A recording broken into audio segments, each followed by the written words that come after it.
নমস্কাৰ ছাত্ৰ ছাত্ৰীসকল, প্লাবিটাছ অনলাইন ক্লাছলৈ তোমালোকক স্বাগতম। আজি তোমালোকলৈ লৈ আহিছোঁ মই চতুৰ্থ মানৰ পানী পাঠৰ প্ৰশ্ন উত্তৰসমূহ।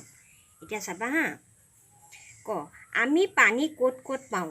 উত্তৰ, আমি পানী নৈ বিল, জান জুৰি, নলী নাদ, নলৰ মুখত, বায়ুৰ লগত, জীৱৰ দেহত আৰু মাটিৰ তলত পাওঁ। খ, পানী কি কি অৱস্থাত থাকে?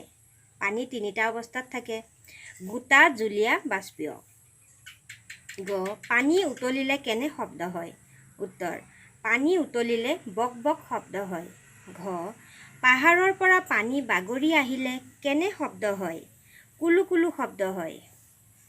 আৰু কেইটামান আছে, উত্তৰ দিয়া বুলি লিখা আছে।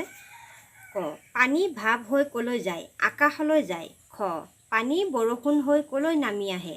পৃথিৱীলৈ নামি আহে। আজিলৈ ইমানেই, ধন্যবাদ।